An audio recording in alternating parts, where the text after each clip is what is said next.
Hello dear students, how have you been doing?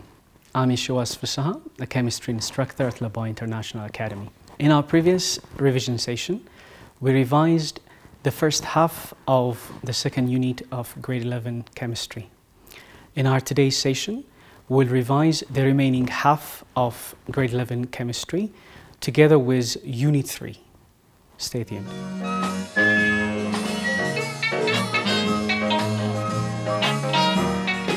Electronic configuration. The electronic configuration of an atom describes the distribution of the electron among atomic orbitals in the atom. Two general methods are used to denote electron configurations. The subshell or sublevel notation uses numbers to designate the principal energy levels or principal quantum number, and the letters S, P, D, and F to identify the sublevels or subshells. The superscript number following a letter indicates the number of electrons in the designated subshell. The designation can be written as NLE. The electron configurations for hydrogen Hz equals 1, helium Hz equals 2, and lithium Liz equals 3 are 1s1, 1s2, 2s1 respectively. The electron configuration for any atom follows the following three principles. The first one is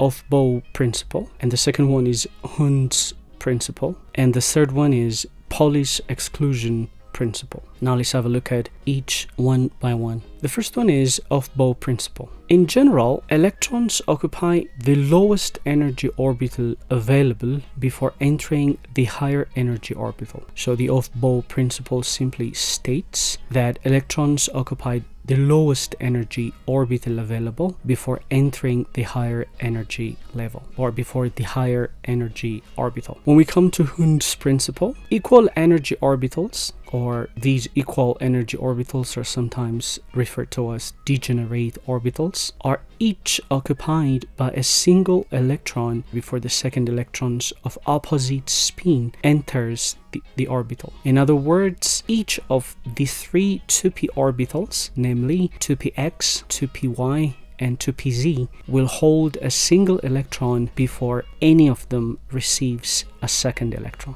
And when we come to the Pauli's exclusion principle states that no two electrons can have the same four quantum numbers, meaning in other words, they must differ in at least one of the four quantum numbers. Well, there are certain points that must be clearly understood here. Well, the first important point is key ideas required to write a probable electronic configuration are: 1. Electrons tend to occupy the lowest energy orbitals available. 2. No two electrons in an atom can have all four quantum numbers alike. And 3. Wherever possible, electrons occupy orbitals singly rather than in pairs. So in general, when we always think of electron configuration, well, the following three key ideas must be remembered. Well, the other important idea that must also be remembered as far as electronic configuration is concerned is that elements with similar valence shell electron configurations fall in the same group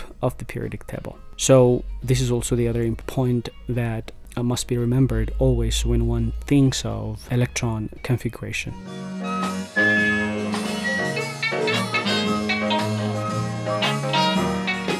Now let's move on to another very vital point in this unit, which is called the modern periodic table. I'm sure all of you are accustomed to the modern periodic table, particularly the issues or the ideas that are raised whenever this issue is raised. So the modern periodic table uses atomic number to arrange all the known elements, and normally the periodic table, particularly the modern periodic table, does also have a law which is called the modern periodic law. Well, always when the issue of the modern periodic table is raised, then the following three important points must also be remembered. So now let me help you remember these important points. So periodic relationships can be summarized by the general statement called periodic law. In its modern form, the periodic law states that certain sets of physical and chemical properties recur at regular intervals, meaning periodically, when the elements are arranged according to increasing atomic number. Well, as you all know, the modern periodic table is different from that of other periodic tables that were used before it on the following points. Well, the primary point that makes the modern periodic table different from all other periodic tables is that the elements are arranged in increasing orders of their atomic numbers. So atomic number is primarily used in the modern periodic table. But for instance, when we take a look at the periodic table that was used by Dmitri Mendeleev's periodic table, did not use atomic number. Instead, it used atomic mass as a criterion to arrange the known elements at that time. And another very important point that must be raised here in connection with the modern periodic table is that elements are placed in the periodic table in accordance to valence electron entering the orbital of lowest energy. So there are 18 groups and 7 periods in the modern periodic table. So normally the modern periodic table has two vital things, and the first vital thing is about groups. Normally there are 18 groups in the modern periodic table, and there are also 7 periods in the modern periodic table. So this is one of the vital points. Well, I'm sure you know what groups and periods are. Well, as far as groups are concerned, normally groups are vertical columns in the periodic table. So the vertical columns that are found in the periodic table are collectively called groups. And normally these groups are 18 altogether, but out of those 18 groups, 8 of them are simply regarded as the main groups, and each main group has its own name. And well, to mention their names, well, the first group, which is called Group 1A, is called alkali metals family. By the way, groups are sometimes called families. So for instance, as far as the first group is concerned, or as far as the first family is concerned, well, this family or this group has its name, and of course its name is called alkali metals group or alkali metals family. So normally in Group 1A we do have elements such as lithium, sodium, potassium, rubidium, cesium, and francium. So all these elements collectively are called alkali metals. And when we move on to Group 2A, elements are collectively called alkaline earth metals, and these elements are beryllium, magnesium, calcium, strontium, barium, and radium. So these elements are collectively called alkaline earth metals. And Group 3A elements are called boron family, and Group 4A are called carbon family. Group 4 elements are collectively called carbon family. Group 5A nitrogen family. Group 6A oxygen family. Group 7A halogens, and finally Group 8A noble gases. So generally these groups are called the 8 main groups, and of course groups must always be represented by Roman numbers that are followed by capital letter A. So for instance, as far as alkali metals are concerned, well, these group of elements are sometimes referred to as Group 1A. So 1 is Roman number 1. When we say 1, we're referring to Roman number 1, and right after a Roman number, always there must be a capital letter A. So Group 1A alkali metals, Group 2A alkaline earth metals, and we'll simply move on that way. So in the modern periodic table, this is another important thing, and as has already been said, in the periodic table there are also periods, and normally periods are horizontal rows. Okay, remember, groups are vertical columns, so if groups are vertical columns, for sure periods are horizontal rows. And in the modern periodic table, 7 periods are found. And, well, for instance, we'll take a look at the first period. Normally, the first period contains only 2 elements, namely hydrogen and helium. And the second period contains 8 elements, namely lithium, beryllium, boron, carbon, nitrogen, oxygen, fluorine, and neon. And the third period does also contain 8 elements. The fourth and the fifth periods contain 18 elements, and the sixth period contains 32 elements, and the seventh period is an incomplete period. And normally this period is called incomplete is because in case other additional elements are discovered, well, those newly discovered elements will be put in this period.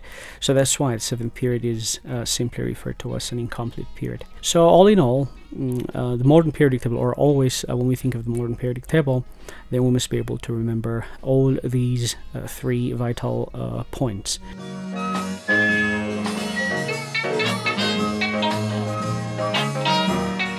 Let's move on to the classification of elements in the periodic table. In the periodic table, well, we know that there are elements. Well, the 116 well-known elements are properly arranged in increasing orders of their atomic numbers. So all these elements, or all these well-known elements in the modern periodic table, are classified properly. So when one sees the periodic table, particularly when one sees the modern periodic table, then he or she observes the following things. The first group of elements in the modern periodic table are simply referred to as representative or main group elements, and these consist of all S and P block elements, generally referred to as representative or main group elements.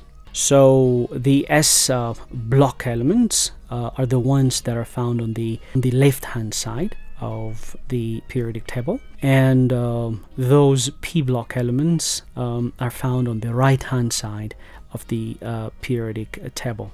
And those elements that are found at the center of the periodic table are generally termed as D block elements. And of course, the D block elements simply represent those transition elements. And finally, there is a block. Those elements that are found in the F block have electronic configurations that end with the subshell F.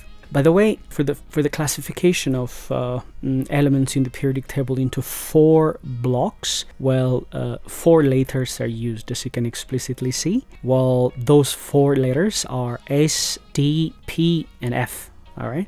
So what do these letters simply represent? Normally, these letters represent subshells. Meaning, in other words, those representative or main group elements are simply represented by S subshell. It means when you take a particular representative element from, say, for example, group 1A or group 2A, and when you write its electronic configuration by subshell, well, the last subshell that you will get will be S subshell, okay, S subshell, and that's the reason why group 1 and group 2 elements are simply, referred to as, or are simply represented by letter S. So letter S simply represents, subshell S. So that as far as subshells are concerned, well, normally we'd have 4 subshells: S subshell, P subshell, D subshell, and F subshell. So as far as group 1A and group 2 elements, or as far as alkali metals and alkaline earth metals are concerned, well, as I already said, when we write their electronic configurations by subshell, the last subshell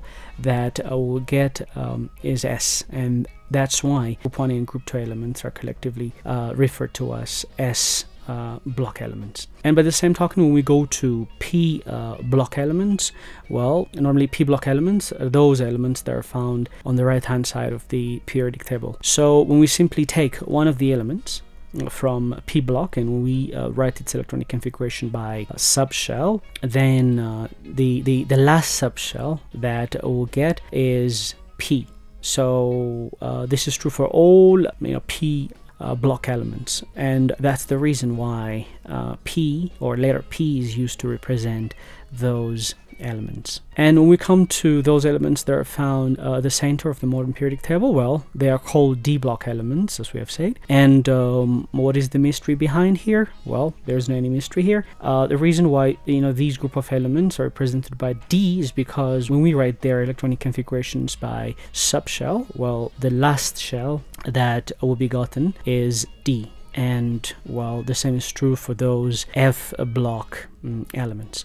So in general, when we simply see the periodic table from afar, then we must automatically remember the 4 blocks that the periodic table has. And normally, what are these 4 blocks of the periodic table? Well, one, there is a block which is called S block, and remember the location of this block. Normally, this block is found on the left-hand side of the periodic table, and P block is a block that is found on the right-hand side of the periodic table. D block is a block that is found at the center of the modern periodic table. And lastly, or finally, F block is a block that is found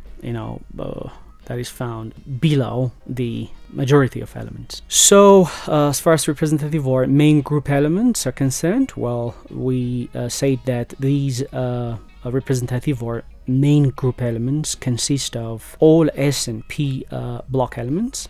Then the chemical properties of the representative elements are determined by the number of valence electrons in their atoms. So this is one point, and the other essential point is about transition elements. So as I've already said a short while ago, transition elements are those elements that are found at the center of the modern periodic table. So these are D block elements, and these are 4 series of transitional elements: 3D, 4D, 5D, and 6D, depending on the energy levels of d orbitals. And the third group of elements in the periodic table is the inner transition elements. So inner transition elements, these are the F block elements, and normally there are 2 series of F block elements, namely 4F and 5F series, are collectively called lanthanides and actinides respectively.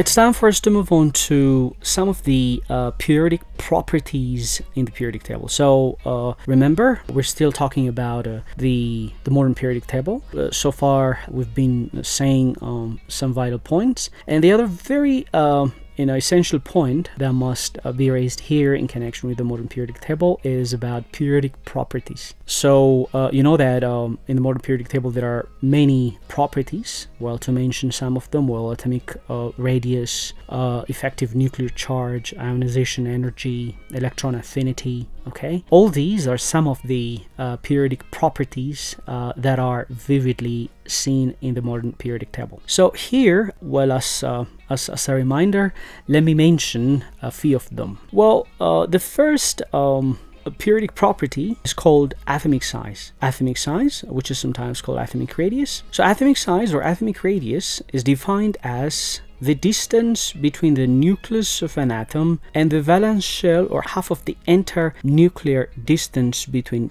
2 chemically bonded atoms in a molecule. So this is what is meant by atomic size. So when we always say atomic size, well, it is the distance between the nucleus of an atom and the valence shell, or half of the internuclear distance between 2 chemically bonded atoms in a molecule. So as we move down a group, meaning when we go from top to bottom, atomic radius generally increases due to an increase in the number of shells. Meaning, in other words, electrons are added in higher energy levels, and the force of attraction between the positively charged nucleus and the electrons decrease as the distance between them increases. So as far as this property is concerned, well, always when we move, or when one goes from top to bottom, then atomic radius always increases. Well, as we move from left to right across a period in the periodic table, well, normally atomic radius or size decreases. And what's the reason for this? Well, this is because as nuclear charge increases across a period, and electrons are added to the shells.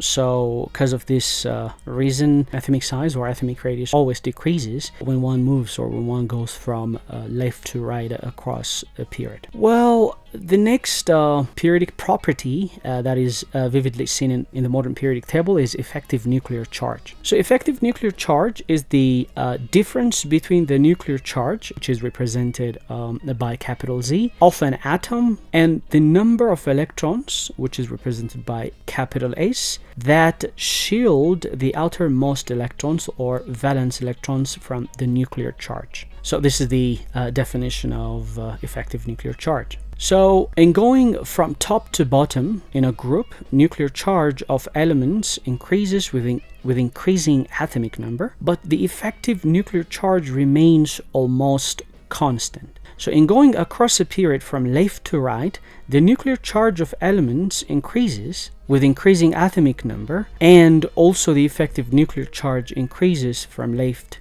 to right. So as far as effective nuclear charge is concerned, well, this is the point that must clearly be remembered. Well, the other is ionization energy. So ionization energy, which is represented as IE, or capital I and capital E, is the amount of energy required to remove the outermost electron in an isolated gaseous atom or ion. So ionization energy can be first ionization energy, meaning energy required to remove the first electron, or ionization energy can be second ionization energy, which is energy required to remove the second electron, or fourth ionization energy, and what have you and what have you. So the first ionization energy, which is ionization energy 1, is the energy needed to remove an electron from the highest occupied sublevel of the gaseous atom. Well, the other property is called electron affinity. So what is meant by electron affinity? Well, electron affinity of an element is defined as the energy released when an electron is added to an isolated neutral gaseous atom to form a negative ion. For instance, when fluorine, which exists in the form of gas, plus electron yields fluoride ion in the form of gas with an electron affinity of -328 kilojoules per mole. When a fluorine atom gains an electron, energy is given off. Then the process is exothermic, and electron affinity is therefore a negative quantity. Well, electron affinity generally increases from left to right along a period and decreases down a group in the periodic table. Electronegativity. Well, electronegativity can be described this way. Atoms of the element in the upper right of the periodic table, meaning small non-metal atoms, attract bonding electrons most strongly. Therefore, they have the greatest electronegativities. Atoms of the elements to the left side of the table, meaning large metallic elements or large metal atoms, have a weaker hold on electrons. They have the smallest electronegativities. So here, 2 points must be clearly remembered. The first is elements in the upper right of the periodic table, meaning those elements that are small and non-metallic elements, attract bonding electrons most strongly. Therefore, what will happen to electronegativity? Well, normally electronegativity from left to right across a period increases because we do have non-metallic elements on the right hand side of the periodic table. Therefore, when we move from left to right, of course, non-metallic elements are found on the right hand side. Therefore, those non-metallic elements have a tendency of holding electrons strongly. Therefore, we can say that they have greater electronegativities. When we go to the opposite direction, meaning when we go from the right hand side of the periodic table to the left hand side of the periodic table, normally the elements that are found on the left hand side of the periodic table are metallic elements, and normally they are large in size, and besides they are weak to hold electrons.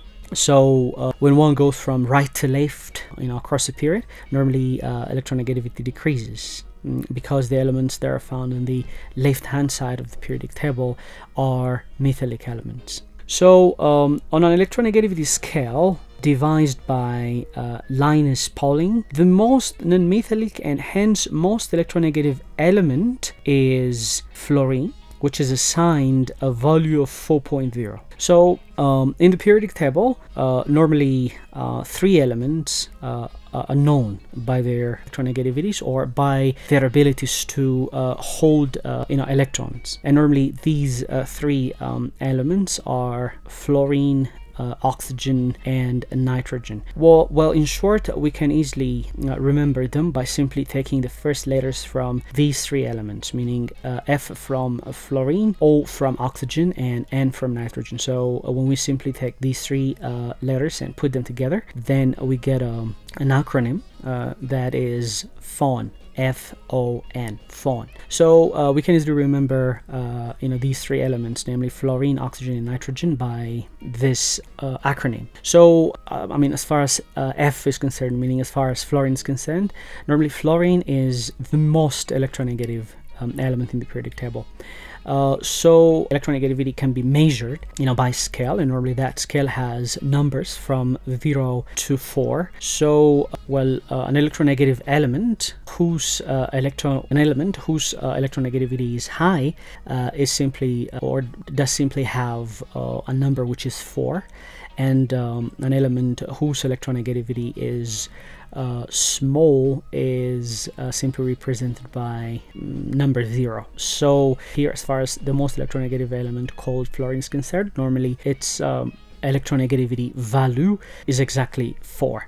So fluorine is the most electronegative element in the periodic table, which is followed by oxygen and lastly nitrogen. So these three can simply be represented, of course they can simply be represented by an acronym called FON, and students can easily remember them by simply combining the first three letters, namely F-O-N.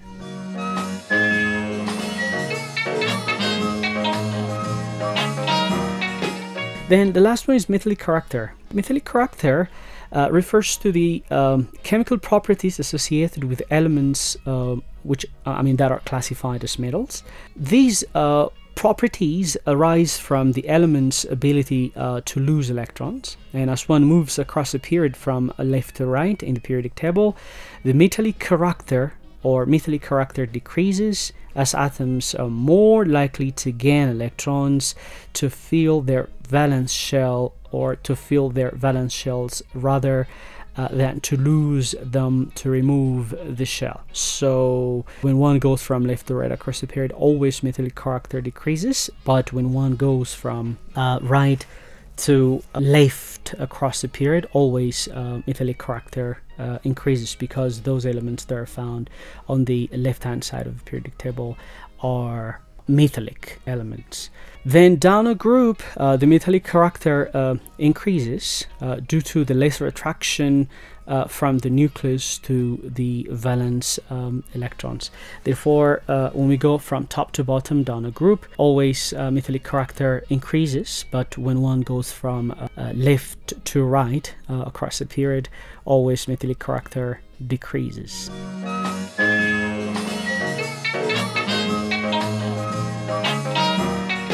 Alright, dear students, thus far we've been revising the remaining portion of the second unit of grade 11 chemistry.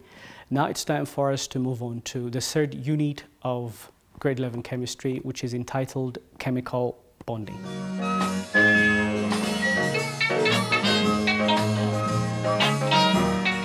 Chemical bonding and structure. Well, this is the third unit, and here in this third unit, one of the vital points that must clearly be known is chemical bonding and structure. So let's say a few words about this subtopic, chemical bonding and structure. So the forces of attraction that hold atoms together are called chemical bonds. Well, from your 9th grade chemistry, I'm sure, you do remember, the very simple meaning of the term chemical bonding. So chemical bonding, or a chemical bond, literally refers to a force of attraction that holds atoms together.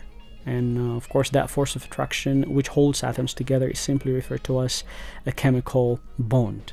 So in chemistry, normally there are different types of bonds, but always when we simply raise the issue of chemical bonds, normally the following three types of chemical bonds automatically come to our minds. Well, what are these three chemical bonds that must automatically come to our minds when we always think of chemical bonding? Well, the first type of bond is called an ionic bond, and of course it has its own characteristic, and it has its own stuffs. Of course, I'll be coming to all those stuffs later. 2 covalent bond, and 3 metallic bonds. So these are the 3 well-known bonds that must automatically come to one's mind when he or when she thinks of a chemical bond. So now let's say a few words about each chemical bond, and let's begin with the first type of bond, which is called ionic bonding. So what sort of bond is ionic bond?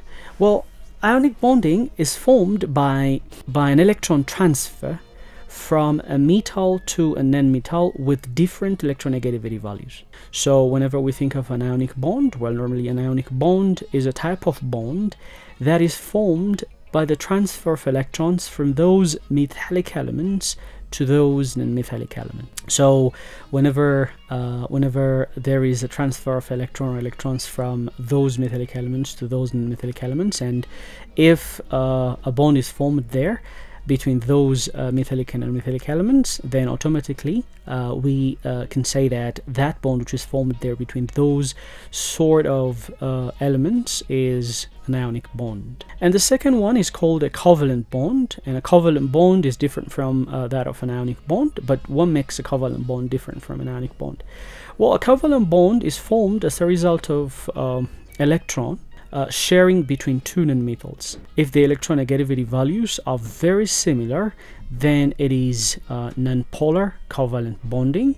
But if the electronegativity value or values are much different, then it is polar covalent bonding. So I'll be coming to the difference between polar covalent bonds and nonpolar covalent bonds later. But here the point that must be clearly understood regarding covalent bonds is that for this sort of bond, which is called covalent bond, to be formed, always we need to have non-metallic elements that equally share or that equally contribute electrons for the formation of the bond. So whenever 2 non-metallic elements contribute electrons, and whenever a bond is formed there between those 2 nonmetals, then we call that bond a covalent bond. And the third type of bond is called a metallic bond, and of course a metallic bonding refers to the interaction between the delocalized electrons and the metal nuclei. Well, as far as bonds are concerned, or as far as the 3 types of bonds are concerned, well, this is what we can say about them. Now let's move on to some of the properties of ionic compounds. Now, what sort of properties do ionic compounds have? Well, ionic compounds have many properties, but the following are some of the properties of ionic compounds. The first property of ionic compounds is that they are crystalline solids at room temperature. So ionic compounds are crystalline solids at room temperature. Second, the fundamental units of ionic solid are positive and negative ions. Third, crystalline ionic solids are usually brittle and non-conductors of electricity, although molten crystallines may be good conductors. They usually have high melting and boiling points. And the fourth important characteristic of ionic bonds or ionic compounds. Ionic compounds are non-volatile. Ionic compounds are usually soluble in inorganic solvents, such as water is the most common solvent for ionic compounds, but insoluble in organic solvents like benzene, ethanol, and carbon tetrachloride. So as far as the properties of ionic compounds are concerned, well, these are the main ones. Of course, these are not the only ones, but these are the main properties of ionic compounds. Now let's move on to the formation of covalent bonding. So how are covalent bonds made, or how are covalent bonds formed? Well, a covalent bond is formed when a pair of electrons is shared between 2 atoms. So some examples of covalent molecules are HCl, H2S, C2H4, N2, CCl4, and what have you, and what have you. Generally, substances that contain covalent bonds are called molecules. And a good example for this is a molecule of water. Covalent bonds can be of three types. And what are the three types of covalent bonds? Well, a covalent bond may involve the sharing of 1, 2, or even 3 pairs of electrons. Because a short while ago, we said that for a covalent bond or for covalent bonds to be formed, always there must be a sharing of electrons. Well, transfer of electrons works for ionic compounds, but sharing of electrons is the characteristic of covalent bonds. So, well, for instance, two elements may be together, or two elements might be placed together, or two elements might be put together. Two non-metallic elements might share one pair of electrons. So when one pair of electrons is shared, then only a single bond is formed. So we call this a single bond, or we call this a covalent bond, which is a single one, or single bond. Covalent bond, which is single bond. Those two non-metallic elements share 2 pairs of electrons, or whenever they share 4 electrons, then we call that a double bond. And whenever they share 3 pairs of electrons or 6 electrons, then we call that triple bond. So as far as covalent bonds are concerned, well, we have single bonds, double bonds, and triple bonds. Well, what can we say about properties of covalent compounds? Well, covalent compounds exist as separate molecules because electrically neutral atoms form them, and the forces of attraction between these molecules are relatively weak. Due to weak intermolecular forces, many covalent molecules or covalent compounds are liquids or gases at room temperature. However, some covalent molecules like iodine are solids at room temperature. Some like water and bromine exist in the form of liquid, and still some like carbon dioxide, hydrogen, chlorine, and ammonia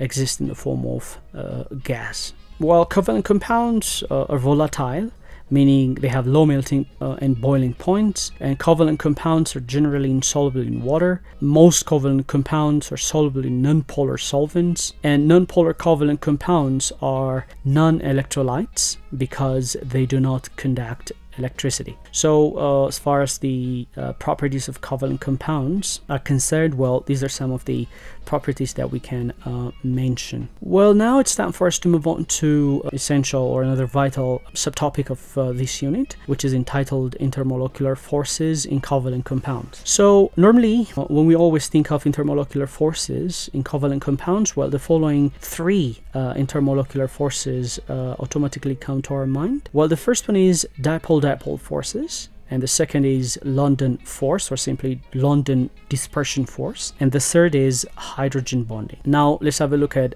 each one by one, and let's begin our discussion with dipole-dipole forces. So when polar molecules are brought near one another, their partial charges act as tiny electric fields that orient them and give rise to dipole-dipole forces. Partially positive end of one molecule attracts the partially negative end of another. Then particularly strong dipole-dipole forces exist in molecules in which one or more hydrogen atoms are bonded to highly electronegative atoms such as nitrogen, oxygen, or fluorine. Well, the second one is London force, or simply London dispersion force. Intermolecular forces in which nonpolar atoms or molecules interact by inducing dipoles in each other are known as dispersion or London forces. These classes of intermolecular forces cause substances like carbon dioxide, chlorine, noble gases, and what have you to condense and solidify. And the third type of intermolecular force is called hydrogen bonding. And the electrostatic attraction between the partially positive hydrogen atom in one molecule and the partially negative atom of the highly electronegative element in another molecule is called hydrogen bonding. So this bonding usually exists between molecules containing hydrogen bonded to highly electronegative elements such as fluorine, oxygen, and nitrogen. In general, these are the intermolecular forces that clearly seen amongst covalent compounds.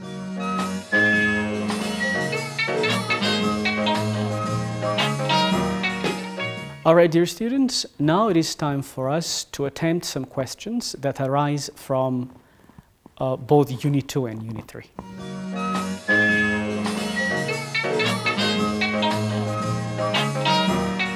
Well, the first question says, which of the following statements is wrong about an element whose atomic number is 35? Well, A, it is an unmetallic element. B, it belongs to oxygen family. 3, it is in period 4. D, it is a p-block element.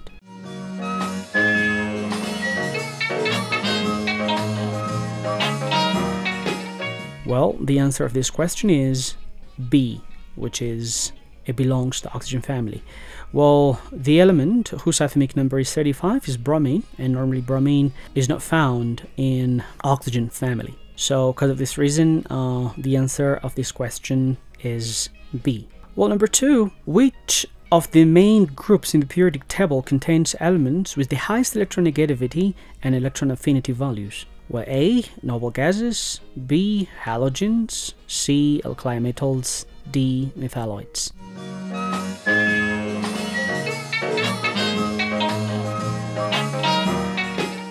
Well, the answer of this question is B, halogens. Well, number 3, the difference between the charge of the nucleus and the number of electrons that effectively shield the outermost electrons from the nucleus is known as?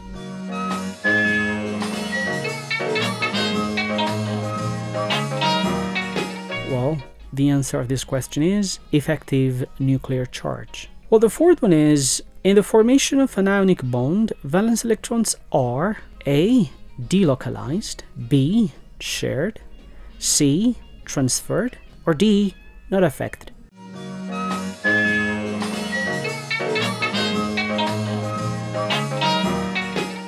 So remember what we said about ionic bond or ionic bond formation.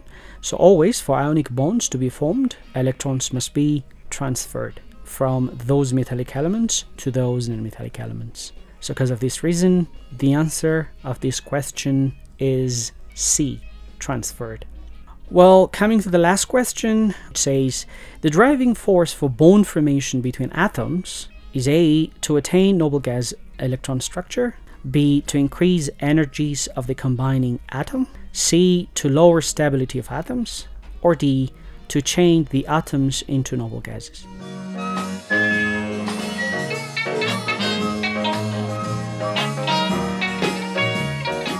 Well, the driving force for bond formation between atoms is the need for both atoms, or the need for those atoms to attain a noble gas electron structure. So if you answer this question with saying A, then you're right.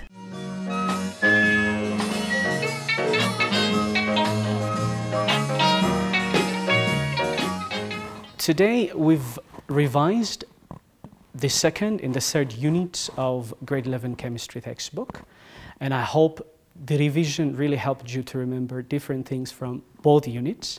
Next time I'll be coming with other points from other units, particularly from Unit 4 and Unit 5. Till then, have a blessed week.